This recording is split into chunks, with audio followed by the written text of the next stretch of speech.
Hello दोस्तों, dictation start होगी 3 second बाद। स्टार्ट। इलाहाबाद की अपनी 6 यात्राओं के दौरान बापू 5 बार आनंद भवन में ही ठहरे थे। स्टॉप। एक बार वहां भोजन के बाद जब जवाहरलाल नेहरू उनके हाथ धुलवा रहे थे, तभी किसी ने पीछे से गांधी जी को पुकारा। स्टॉप। गांधी जी उस सज्जन से बातें करने लगे। स्टॉप। इस बीच नेहरू जी उनके हाथों पर पानी गिराते रहे। स्टॉप। जब तक बापू की बातचीत चलती रही, नेहरू उनके हाथों पर पानी डालते रहे। स्टॉप। अपनी बात खत्म करके महात्मा ने कहा, जवाहर, तुमने पानी भी बर्बाद किया और देखो, मेरे हाथ भी ठीक से नहीं धुल पाए। स्टॉप। नेहरू का जवाब था, गांधी जी, परेशान न हो, यह वर्धा नहीं, इलाहाबाद है और यहाँ गंगा और यमुना दोनों बहती हैं। स्टॉप। जरूर जवाहरलाल, पर गंगा और यमुना आपके और मेरे लिए नहीं, ये तो पूरे विश्व के लिए है, पशु पक्षियों, पेड़ पौधों के लिए भी। स्टॉप। गांधी जी का उत्तर था। स्टॉप। यहूदी वास्तुकार हरमन केलेनबाख दक्षिण अफ्रीका में 1903 से 1914 के बीच गांधी जी के मित्र थे। स्टॉप। गांधी जी के सानिध्य में रहते हुए हरमन की जीवन शैली में आमूल बदलाव आया। स्टॉप। हरमन बहुत शौकीन थे और उस समय उनका हर महीने का खर्च था 1200 रुपये। स्टॉप।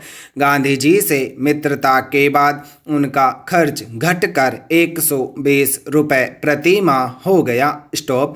अमेरिकी लेखक लुई फीसर ने गांधी जी की जीवनी लिखी है। स्टॉप। मई 1942 की निर्मम गर्मी में वे गांधी जी के साथ उनके सेवाग्राम आश्रम में ठहरे थे। स्टॉप। फीसर ने गांधी जी के साथ बगैर नमक का खाना खाया। स्टॉप। जब उन्हें थोड़ी परेशानी हुई, तो गांधी जी ने उनसे कहा कि वे चाहें तो उसमें नींबू मिला सकते हैं, पर खाने का स्वाद मर जाएगा। स्टॉप। फीसर मजाक में कहते हैं, गांधी जी, आप इतने अहिंसक हैं कि स्वाद को भी मारना नहीं चाहते। स्टॉप। पैरा। मात्र 46 किलोग्राम वजन वाली 5 फीट 5 इंच लंबी कृष्णकाय उस देह में संकल्प का एक विराट समुद्र लहराता था। स्टॉप। विश्व के सबसे ताकतवर साम्राज्य से भिड़ने की चुनौती अपने कंधों पर उठाने वाले योद्धा बापू को कई तस्वीरों में अपनी दंतविहीन मुस्कान लिए बच्चों के साथ खेलते, तो कभी एक ध्यानमग्न ऋषि की तरह अपने चरखे के साथ मौन बैठे देखा जाता है। स्टॉप। कहीं वे अपनी बकरी के साथ खेलते दिखते हैं, कहीं एक सेना नायक की तरह सांप्रदायिक दंगे की आग बुझाने की कोशिश में लगे हैं। स्टॉप। उन्हें देखकर अल्बर्ट आइंस्टीन ने कहा था कि आने वाली पीढ़ियां शायद ही विश्वास करे कि हार्ड मांस वाला ऐसा कोई इंसान इस धरती पर चला होगा। स्टॉप। पैरा। गांधी जी ने हमें किसी भी चुनौती के सामने निडर होना और मृत्यु के भय से ऊपर उठने की बात सिखाई। स्टॉप। गौरतलब है कि साहस, अहिंसा, करुणा, स्वतंत्रता को लेकर उन्होंने कोई जटिल दर्शन शास्त्र नहीं रचा। स्टॉप। नवंबर, 1931 में गोलमेज सम्मेलन के दौरान जब वे ब्रिटिश सम्राट जॉर्ज पंचम से मिलने लंदन के बकिंगम पैलेस गए तो अपनी घुटने तक की धोती और चादर लपेटे हुए थे। स्टॉप। बाहर प्रतीक्षा करते पत्रकारों ने पूछा कि क्या सम्राट ने आपके कपड़ों के बारे में कुछ नहीं कहा। स्टॉप। अपनी खिली हुई हंसी के साथ गांधी जी ने कहा, कपड़ों के बारे में वे क्या कहते। स्टॉप। हम दोनों के कपड़े तो उन्होंने अकेले ही पहने हुए थे। स्टॉप। पैरा।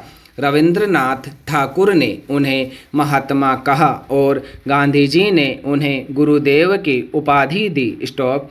रविंद्रनाथ ने गांधी जी को महात्मा सिर्फ इसलिए नहीं कहा कि वे देशव्यापी राजनीतिक सामाजिक आंदोलनों से जुड़े एक महान नेता थे, जिन्होंने अपने समय के सबसे सशक्त देश के खिलाफ अहिंसक संघर्ष में लगे हुए थे। स्टॉप। उनकी महानता इस बात में भी है कि उन्होंने जीवन के किसी सीमित क्षेत्र में काम नहीं किया, बल्कि अपनी समूची जीवन शैली को खंगाला और सेहत, चिकित्सा, आहार, वेशभूषा जैसे साधारण समझे जाने वाले विषयों को लेकर भी गंभीर चिंतन किया, अपने जीवन के साथ अनूठे प्रयोग किए। स्टॉप। गौरतलब है कि उन्होंने अपनी अंतर्दृष्टियों को प्रयोग कहा, न कि सिद्धांत। स्टॉप।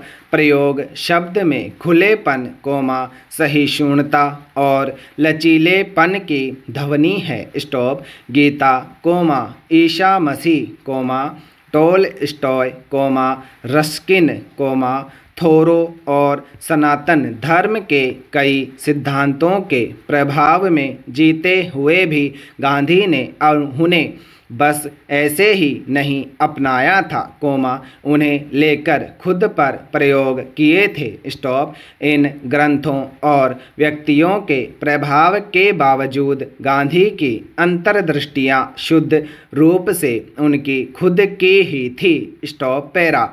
एक घटना दार्जिलिंग की है। Stop. Gandhi ji toy train में जा रहे थे। स्टॉप। तभी ट्रेन का इंजन अलग हो गया और बाकी डिब्बे पीछे की तरफ खिसकने लगे। स्टॉप। ट्रेन में अफरा तफरी मच गई, मगर गांधी जी अपने कोच में बैठे पूरी तसल्ली से अपने सचिव को पत्र लिखवा रहे थे। स्टॉप।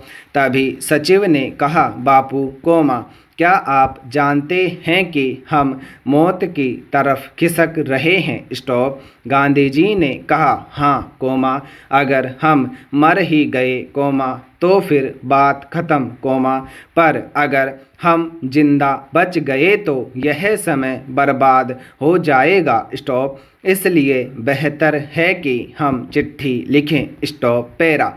आज कांग्रेस भले सत्ता से दूर हो, लेकिन जब भी चुनाव आते हैं, विभिन्न राजनीतिक दल से पैरासूट से उतरकर नेता इसमें आते हैं और पार्टी का टिकट लेकर चुनाव लड़ते हैं। स्टॉप। लंबे समय से जुड़े कांग्रेस के कार्यकर्ताओं और संकट में कांग्रेस का साथ देने वाले नेताओं को नज़रअंदाज कर दिया जाता है। स्टॉप। समूह 23 के नेताओं और वरिष्ठ नेता कपिल सिब्बल ने पार्टी अध्यक्ष पर भी कई सवालिया निशान खड़े कर दिए। स्टॉप।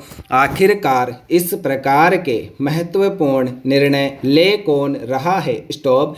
यही हालत रही तो आने वाले दिनों में कांग्रेस शायद बिल्कुल समाप्ति की ओर कदम बढ़ाएगी। स्टॉप।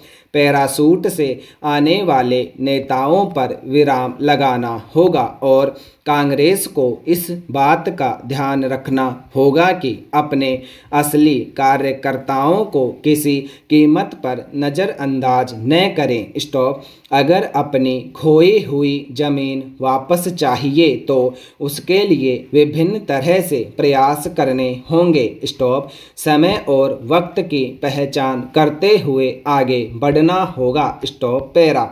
आधुनिक काल की नैतिकता मानव केंद्रित है, जो व्यक्ति के सर्वांगीण विकास के लिए उसे निर्णय लेने की पूर्व स्वतंत्रता प्रदान करती है। स्टॉप उसे हर जगह खुलकर रहने और कार्य करने की स्वतंत्रता देती है, चाहे कोई भी क्षेत्र हो। स्टॉप